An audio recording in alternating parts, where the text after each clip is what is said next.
लेकिन मुझसे इतना अकड़ोगी तो एक्शन का रिएक्शन होगा। मैंने पहले कृष्ण भैया बेचारा तो हिलते रहता है हमेशा, तुतला अब आतिम बात थकाला का पाता ऐसे तो बोलते हो। अपना चेहरा ना देखा गया आपसे, बेवजह आईना तोड़ कर रख दिया।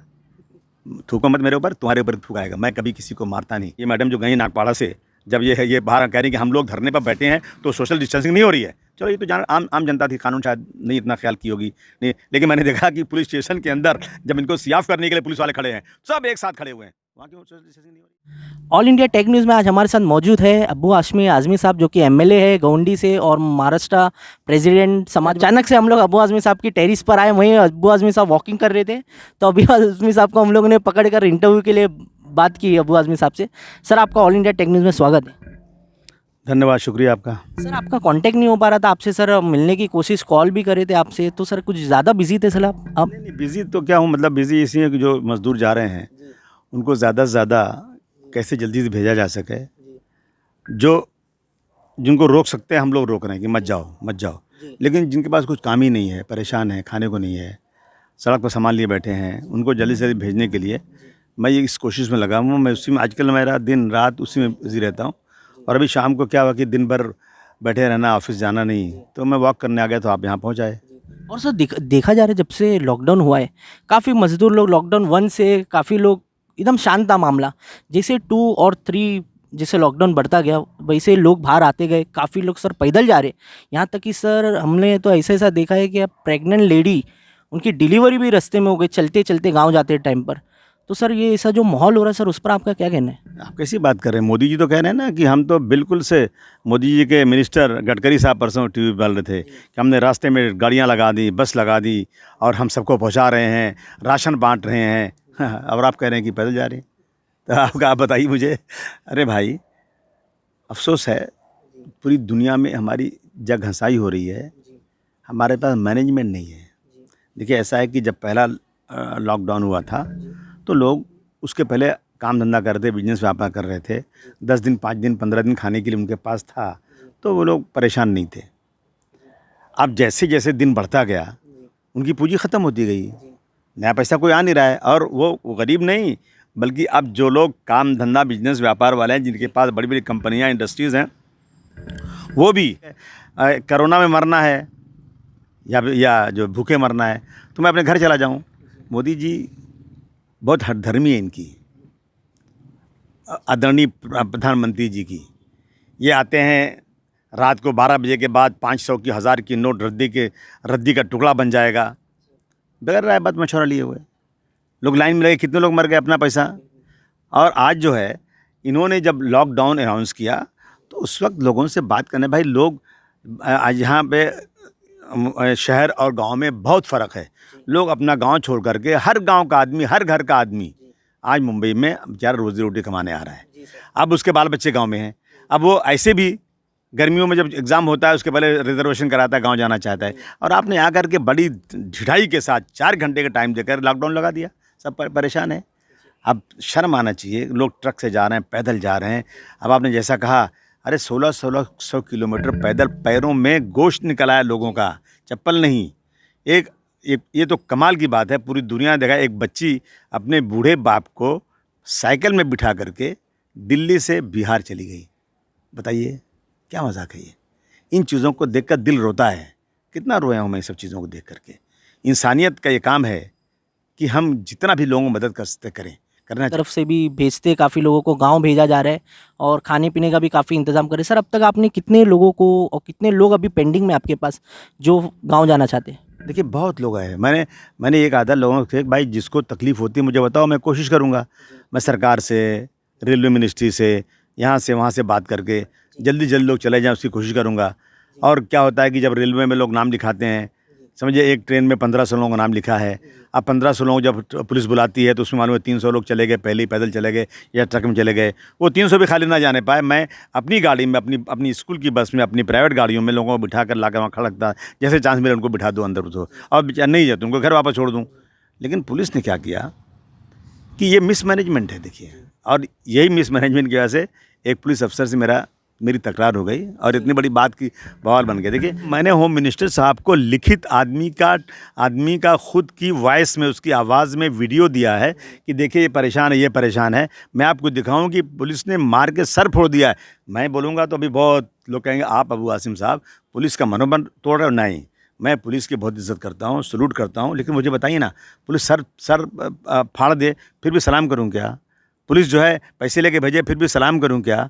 पुलिस से मैं कहूं एमएलए हूं, मुझसे बात करो, पुलिस का नहीं बात करेंगे तुमसे, फिर भी सलाम करूं क्या? मुझे नहीं लगता कि मुझे इस ऐसे लोगों के खिलाफ आवाज़ नहीं उठाना चाहिए। देखिए, सरकार ने कानून बनाया है, मैंने नहीं बनाया है, ये सरकारों ने पहले बनाया है कि चुना हुआ आदमी अगर जाता है किसी अफसर के पास, गवर्नमेंट किसी ऑफिसर के पास, पुलिस के पास या किसी डिपार्टमेंट में, तो उस अफसर का काम है खड़े होकर उसको रिसीव करना और बाहर लाके दरवाजे तक छोड़ना। मैं गारंटी से लेता हूँ आज तक शायद मिनिस्टर को छोड़ने आए होंगे, लेकिन किसी एमएलए को खड़े होकर हाथ मिलाकर दरवाजे तक छोड़ने शायद आज तक सिंगल एक भी काम महाराष्ट्र में नहीं हुआ होगा। मैं नहीं चाहता हूँ, मैं चाहता हूँ उसको बदल दिया जाए। पुलिस को हम सलाम करें और पुलिस आए तो हम दरवाज़ा खोले उसको बाहर छोड़ें, क्योंकि पुलिस बहुत मेहनत कर रही है ना। हम क्या कर रहे हैं? हम तो कुछ नहीं कर रहे हैं। हम तो भ्रष्टाचार कर रहे हैं, बेईमानी कर रहे हैं, सिर्फ पुलिस ही कर रही बेचारी है। और हम अगर बोल देंगे तो कहेंगे अबू आसिम तुम मनोबल तोड़ रहे हो। क्या कहें आपको जवाब?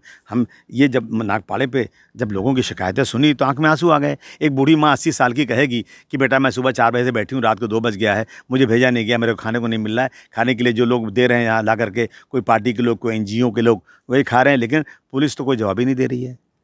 और साइन किया हुआ कागज़ पुलिस का उनके पास है भेजने के लिए। तो ऐसे में ऐसी चीज़ें होती है, मिसमैनेजमेंट है, कबूल करना चाहिए। मैं कभी किसी के ख़िलाफ़, किसी इंसान के ख़िलाफ़, मैं इतना पागल और ऐसे गलत परिवार का इंसान नहीं हूँ कि मैं किसी अच्छे ऑफिसर को, जो काम करने वाले लोग हैं, ऑफिसर क्या, एक फ़कीर को भी मैं गाली नहीं दे सकता। क्यों दूंगा मैं गाली? मुझे सिखाया गया है इस्लाम में, मुझे मेरे माँ बाप ने सिखाया है कि रुपए पैसे से या किसी पोस्ट से, किसी ओहदे से किसी की अज़मत नहीं होती है। उसकी अज़मत होती है अपने सब गरीब अमीर, छोटे बड़े, हर ज़ात हर धर्म के लोगों का सम्मान करना, उसके साथ इज़्ज़त से मिलना। और मैं लाइफ में यही करता हूँ। लेकिन जब कोई बात सुनता नहीं तो मेरी ज़िम्मेदारी भी है कि मैं एक पब्लिक का चुना हुआ नुमाइंदा हूँ, मैं लोगों के सवालों को उठाऊँ। सर, जिस तरीके से नागपाड़ा पर जो प्रॉब्लम हुई थी, अब तक सर ये चीज़ काफ़ी लोग रूमर्स में फैले हुए हैं क्या भाई उस दिन हुआ क्या था सर? एग्जैक्ट काफ़ी लोगों को ये नहीं मालूम क्या उस दिन हुआ क्यों था, आप इतने गुस्से में क्यों वहाँ पर बैठे थे रोड पर और काफ़ी नारेबाजी हो रही थी सर? एग्जैक्ट ये मामला क्या था? और काफ़ी लोग ये भी कह रहे हैं आपने उल्टा सीधा कहा। अभी जो वहाँ की सीनियर पीआई थी, जो कि शालिनी शर्मा थी, उनका ट्रांसफ़र भी हो गया है अभी, और ट्रांसफ़र होने के बाद आप पर एफआईआर भी हुई सर उस मुद्दे पर। तो सर उस पर आपका क्या कहना है? वो आपके मुंह मारी सर क्या हुई थी वो? ऐसा है कि 12 बजे के बाद मेरी वाइफ अपनी माँ के घर गई थी। उसकी माँ की तबीयत ख़राब थी। उसने कहा कि मुझे आप लेने आ जाइए, क्योंकि नागपाड़े एरिया में चेकिंग बहुत होती है और बदतमीज़ी भी करते हैं पुलिस वाले। मैं नहीं चाहती हूँ मैं ड्राइवर के साथ आऊँ और कोई मुझे साथ बदतमीज़ी करे। आप मुझे आके ले जाइए, आपके पास है। मैं आया, गाड़ी से लेने के लिए गया तो नागपाड़े चौराहे पर लोग खड़े थे। चिल्लाए लोगों ने, आसिम भाई सुनिए। तो मैं आगे बढ़ गया, सुना नहीं। वो लोग स्कूटर में आए, मुझे बुलाया, मैं वापस आया और मैंने कहा भाई क्या प्रॉब्लम? बोले ये सब लोग सुबह से खड़े हैं, नहीं जाने मिला इनको। मैंने कैसे आए लोग? बोले पुलिस ने बुलाया था इनको और इनको बुला के कोई जवाब ही नहीं मिल रहा है इनको। तो मैंने कहा भाई ये तो बड़ी गलती है पुलिस की। तो सीनियर साहिबा वहाँ आई। मैंने कहा मैडम ये जो इतने लोग आए यहाँ पर, परेशान हैं लोग, ये तो मिसमैनेजमेंट है। तो नाराज़ हो गए मेरे ऊपर। ये देखिए, आप जानते हैं कि अगर नदी में पानी रुका हुआ है और उस पर एक पत्थर मारेंगे ना तो लहरें टकराएंगी जाके दीवार से, एक्शन का रिएक्शन। और आप जानते हैं कि एक शेर एक बिल्ली को दौड़ाएगा, बिल्ली भागेगी, लेकिन एक बार वो बिल्ली पलट करके उस शेर पर जब लगेगा कि मैं अब जब मेरी जान बचेगी नहीं, तो उस शेर के एक्शन के रिएक्शन में बिल्ली पंजा मारेगी शेर के ऊपर। आप देख लीजिए, आजमा लीजिए आप। एक मरते हुए आदमी के बदन में अगर 2 कतरा खून में बाकी होगा, सांस चलती होगी, उसको एक झपड़ मारोगे ना तो उसकी, वो मार तो नहीं सकता, लेकिन उसकी बदन एक बार रिएक्ट करेगी। वही मैंने किया। आप मेरी बात नहीं सुनेंगे, मैं एमएलए हूँ, पब्लिक खड़ी है, 1000 आदमी खड़े चिल्ला रहे हैं वहाँ पर। आप कहते हैं कि आपकी हिम्मत कैसे, आपने कैसे कह दिया कि पुलिस की ये जो है मिस मैनेजमेंट है, मैं नहीं आपसे बात करूँगी। मैं बैठ गया धरने पे। और मुझे सिखाया गांधी जी ने कि जुल्म और नाइंसाफ़ी के ख़िलाफ़ आवाज़ बुलंद करो। मैंने आवाज़ बुलंद किया, मैंने कोई गलत बात नहीं किया। अगर मेरी गलती थी, मुझे मोहतरमा कहती कि अबू आसिम तुम गलत बोल रहे हो, मैं माफ़ी मांग लेता। और मैं समझता हूँ माफ़ी मांगने वाला सबसे बड़ा होता है, लेकिन मुझसे इतना अकड़ोगी तो एक्शन का रिएक्शन होगा। मैंने पहले कुछ नहीं कहा, मैंने कोई गलत बात नहीं किया, लेकिन जब एक्शन हो गया तो फिर ला मोहल्ला गुस्सा, शैतान गुस्सा कहते हैं ना, गुस्से में आदमी जो है थोड़ा वो आता है, शैतान हावी हो जाता है, कुछ होता है। तो ज़रूर मेरे मुंह से ऐसी बातें निकली जो लोगों को पसंद नहीं है, लेकिन वो स्वाभाविक है, वो ज़रूर निकलती हैं। तो सर मतलब इसका मतलब आप कहना चाहोगे एक्शन का रिएक्शन था ये तो आपके लिए? अगर मुझसे अच्छी बात बोलती वो तो मैं बड़ी प्यार से बात करता। और मेरे पास सिक्योरिटी है 95 से, पुलिस वाले से। जब 95 से आज 2020 तक एक पुलिस वाला ये कह देवे कि अबू आसिम के घर पर मैं सिक्योरिटी करता हूँ, अबू आसिम साथ रहता हूँ, और अबू आसिम के बच्चों ने, मेरी फैमिली ने या मैंने कभी भी उनसे कोई मिसबिहेव किया हो, अरे मेरा दरवाज़ा खोलते हो तो मैं कहता हूँ यार तुम लोग दरवाज़ा खोलने के लिए नहीं हो, तुम चपरासी नहीं हो, तुम सिक्योरिटी गार्ड हो, तुम खड़े हो, दरवाज़ा मैं खुद खोलूँगा। मैं खाना खाने बैठता हूँ, पहले उनको बिठाता हूँ खाने के लिए, और मेरे टेबल पर बिठाता हूँ। मैं दूसरे नेताओं की तरह से उनको खड़े नहीं रखता हूँ। मेरी सिक्योरिटी के, वो कहते नहीं साहब हमारी ड्यूटी, हम खाना नहीं खाएंगे, आपकी सिक्योरिटी में रहेंगे। मैं कहता हूँ नहीं भैया, और लड़के खड़े हैं 10-20, वो कर लेंगे सिक्योरिटी, तुम खाना खा लो तो हम लोग जाना है यहाँ से। मैं कभी ऐसी चीज़ें, मैं कभी भी गरीबी और अमीरी में फ़र्क नहीं समझता, और इवन यहाँ तक कि मैं पहले गरीबों को बिठाता हूँ, बाद में अमीरों के साथ चलता हूँ। ये मेरा काम है। और काफ़ी लोगों का ये भी कहना है कि अब्बू आज़मी साहब ने आखिरकार शालिनी शर्मा का ट्रांसफ़र करा ही दिए। काफ़ी सर सोशल मीडिया पे रूमर्स चल रही थी। और सर कीर्ति सुमैया जो है बीजेपी ने आप पर एफआईआर भी करा, और उनका कहना है कि आपने लेडीज़ पुलिस ऑफिसर को कहा है कि जा तेरे बाप के बाप को भी आना होगा, कुछ इस वर्ड को लेकर उन्होंने एफआईआर कराई आप पर। तो उस पर क्या आपका कहना है सर? अरे कीर्ति सुमैया बेचारा तो हिलते रहता है हमेशा, तुतला अब आतिम बात थकाला का पाता, ऐसे तो बोलते हो, बेचारा क्या करेगा वो जो कीर्ति सुमैया जो है ना, उनके पास कोई धंधा नहीं है। बीजेपी से उनको टिकट नहीं मिला बेचारे को, अब वो अपन धंधा ढूंढ रहे हैं, बिजनेस ढूंढ रहे हैं, ये कर रहे हैं। अच्छा अच्छा, हमसे पूछो कि कीर्ति सुमैया तुम्हारी पार्टी ने कितने पुलिस वालों को मारा, जहाँ पर मारा, पुलिस स्टेशन में झगड़ा किया, अपने ओहदे का बहुत, महाराष्ट्र में मेरे पास वीडियो दिखाता हूँ आपको, एमएलए ने जाकर पुलिस स्टेशन में पुलिस को मार दिया। मैंने तो कभी ऐसा काम नहीं किया, तो तुम चुपचाप क्यों थे? अपना चेहरा ना देखा गया आपसे, बेवजह आईना तोड़ कर रख दिया। थूको मत मेरे ऊपर, तुम्हारे ऊपर थूकाएगा। मैं कभी किसी को मारता नहीं, लेकिन मैं जो सही काम कर रहा हूँ, तुम अपनी राजनीति करते रहो, लेकिन इंशाअल्लाह बीजेपी के लोग जो मेरी इस सरकार महाराष्ट्र विकास आघाड़ी में जो रह करके, मेरे उद्धव ठाकरे जी, अजित पवार जी की नेतृत्व में जो सरकार चल रही है, उसमें रह करके ये लोग जो सांप्रदायिक वायरस फैला रहे हैं, मैं इसके खिलाफ लड़ूंगा। मैं इस सरकार को बदनाम नहीं होने दूंगा, चाहे मेरे लोग ही मुझसे नाराज़ हो जाएं, लेकिन मैं बताऊंगा जो मैं काम कर रहा हूँ मुझे करने दो, क्योंकि मैं इस सरकार को बिल्कुल अच्छी छवि वाली सरकार मानता हूँ और इसको सपोर्ट कर रहा हूँ। ये सरकार अच्छी तरह से चलना चाहिए, इसमें कभी किसी जात धर्म के नाम पर, किसी प्रांत के नाम पर कोई जुल्म ज्यादती ना करने पाए, इसलिए मैं ये लड़ाई लड़ता हूँ। सर जैसे कि लॉकडाउन 5.0 लग चुका है, लागू हो चुका है, तो सर उस पर आपका क्या कहना है? लोगों को क्या मैसेज देना चाहोगे आप? देखिए ऐसा ना लोग थक चुके हैं अब। देखिए ये सही है कि बीमारी बढ़ रही है, लॉकडाउन, लोगों को जो है सोशल डिस्टेंसिंग भी रखना है, पूरा प्रिकॉशन भी रखना है। इस बीमारी का कोई इलाज भी नहीं है, लोग अगर नज़दीक रहेंगे तो बीमारी बढ़ेगी भी। लेकिन मैं देख रहा हूँ कि अब ये जो है ना, लोग थक चुके हैं, कोई कहीं पालन बहुत कम हो रहा है।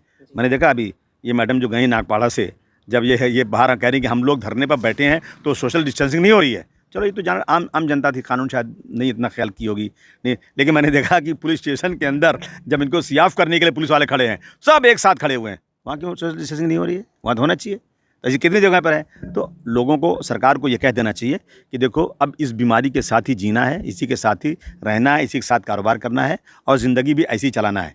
आप लोग प्रिकॉशन लीजिए, मास्क पहने रहिए, सोशल डिस्टेंसिंग कीजिए, हाथ धोते रहिए और अपना कारोबार भी कीजिए। मैं ये चाहता हूँ ये हो जाए। अब किसी के पास जाने का परमिशन मांगने की ज़रूरत नहीं। हाँ, ये ज़रूर कह दिया जाए कि एक गाड़ी में इतने लोग जा सकते हैं, परमिशन की ज़रूरत नहीं है। लोग बाज़ार में लोग जाएँ तो एक साथ दुकान पे न जाएँ, एक दुकानें जो खुलें वहाँ कोई सोशल डिस्टेंसिंग की धज्जियाँ ना उड़ाई जाएँ। ये करते हुए लोगों को कारोबार खोल देना चाहिए, क्योंकि हम लोग जो हैं, लोगों के जो प्रॉब्लम्स हैं, खाने पीने के, काम धंधे के, इकनॉमिक जो प्रॉब्लम है, ये सरकारें यहाँ पर सॉल्व नहीं कर सकती, कोई सवाल ही नहीं पैदा होता है।